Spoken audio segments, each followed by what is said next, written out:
कुरुक्षेत्र ब्रह्मसरोवर के तट पर गीता जयंती महोत्सव 2024 के लिए श्री जयराम विद्यापीठ में हुआ श्री हनुमत पूजन। करीब 4 दशकों से चली आ रही परंपरा अनुसार जयराम संस्थाओं के परमाध्यक्ष ब्रह्मस्वरूप ब्रह्मचारी के सानिध्य में संत महापुरुषों, विद्वानों एवं ब्रह्मचारियों ने गीता जयंती महोत्सव 2024 के लिए भगवान श्री राम के परम भक्त वीर हनुमान का आह्वान कर श्री हनुमत ध्वजारोहण किया और विधिवत मंत्रोच्चारण के साथ पूजा अर्चना करते हुए गीता जयंती महोत्सव 2024 का शुभारंभ किया। इसी के साथ संत महापुरुषों की मौजूदगी में पंचदेव मंदिर प्राण प्रतिष्ठा महोत्सव संपन्न हुआ। ब्रह्मचारी ने कुरुक्षेत्र के लोगों को हनुमत ध्वजारोहण के उपरांत कुंभ 2025 के लिए भी आमंत्रण दिया।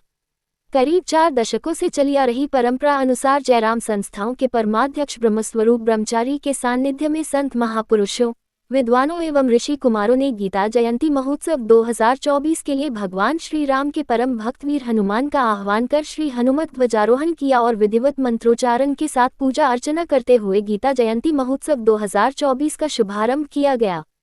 विद्यापीठ के वेदाचार्यों के साथ मंत्रोच्चारण से पूजन संपन्न करवाया गया। श्री जयराम संस्थाओं के परमाध्यक्ष ब्रह्मस्वरूप ब्रह्मचारी ने कहा कि भारतीय संस्कृति व परंपरा के अनुसार धार्मिक आयोजन संतों महापुरुषों के द्वारा ही होते हैं। उन्होंने कहा कि जहां भगवान श्री राम के परम भक्त वीर हनुमान विराजमान हो, धर्म की भावना और विश्वास होता है। विद्यापीठ में श्री हनुमत पूजन, ध्वजारोहण एवं गीता पाठ के उपरांत परमाध्यक्ष ब्रह्मस्वरूप ब्रह्मचारी ने कहा कि कुरुक्षेत्र तो भगवान श्री कृष्ण के श्रीमुख से उत्पन्न पावन गीता की जन्मस्थली एवं कर्मभूमि है। ऐसे गीता जयंती उत्सव के अवसर पर आस्था, श्रद्धा एवं समर्पण भाव होना चाहिए। ब्रह्मचारी ने बताया कि इस सृष्टि में कोई भी मंगल एवं महान कार्य वीर हनुमान के बिना संपन्न नहीं किया जा सकता है। महाभारत के युद्ध में भगवान श्री कृष्ण और अर्जुन के रथ का ध्वज भी भगवान श्री राम भक्त वीर हनुमान के हाथ में ही था। रावण पर भगवान श्री राम की विजय में भी वीर हनुमान का श्रेय था। जहां भगवान श्री राम के परम भक्त हनुमान विराजमान हो जाएं तो वह भूमि आस्था, धर्म भावना तथा विश्वास की भूमि होती है। उन्होंने बताया कि वर्षों से विद्यापीठ की परंपरा एवं विश्वास है कि भगवान श्री राम भक्त हनुमान के विद्यमान रहते हुए गीता ज्ञान महायज्ञ के सभी कार्य निर्विघ्न संपन्न होते हैं। गीता जयंती महोत्सव के धर्म रथ पर स्वयं वीर हनुमान विराजमान होते हैं। ब्रह्मचारी ने कहा कि वे तो सेवक के रूप में गुरु परंपरा के अनुसार संतों की सेवा कर रहे हैं। गीता जयंती महोत्सव तो पूरे समाज का साझा अनुष्ठान है। उन्होंने कहा कि यह सेवा संस्कार की भावना, गुरुओं की प्रेरणा एवं संत महापुरुषों की सेवा से मिली है। ब्रह्मचारी ने कुरुक्षेत्र के लोगों को हनुमत ध्वजारोहण के उपरांत कुंभ 2025 के लिए भी श्री जयराम संस्थाओं की तरफ से आमंत्रण दिया। समर्पण भाव से इस गीता जयंती को ऐसे अनुष्ठान बनाते हैं। मुझे अपने गुरु ने यही कहा है कि ब्रह्मस्वरूप कभी बेटे बड़ा बनने की कोशिश मत करना, सेवादार बनना।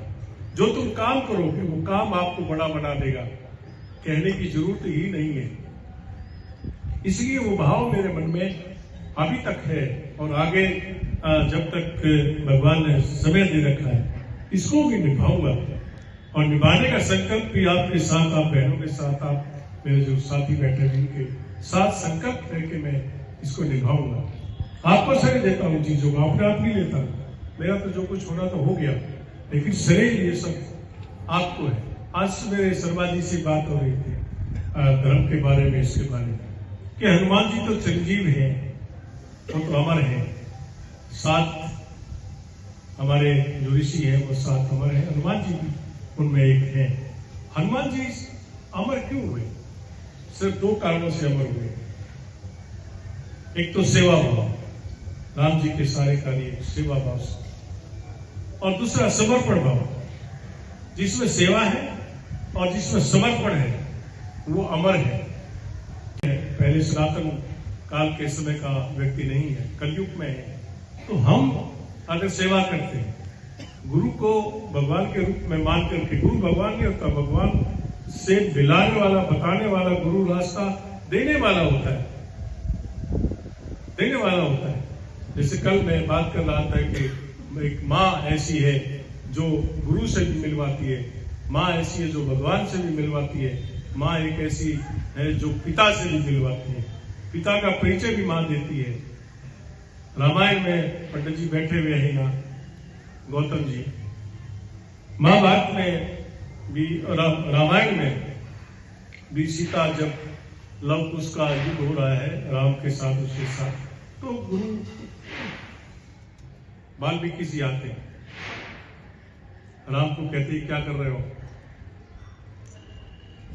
ये तुम्हारे पुत्र हैं। तब सीता भी बोलती है कि नाथ ये आपके पुत्र हैं।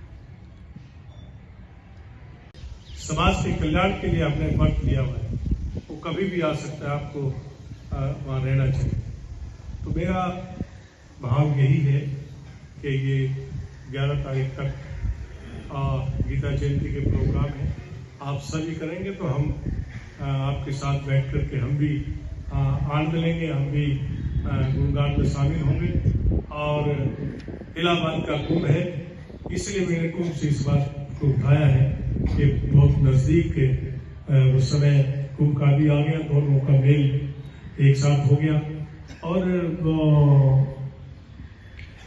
भगवान तो सब जगह कण कण में है। मैं संस्था की तरफ से और व्यक्तिगत भी आपकी सेवा के लिए वहां इलाहाबाद जा रहा हूं। आप आइए, आपको निमंत्रण भी दे रहा हूं। सब बहनें भी सुन रही हैं, भाई लोग भी सुन रहे हैं। आप आइए, हम आपकी सेवा करेंगे।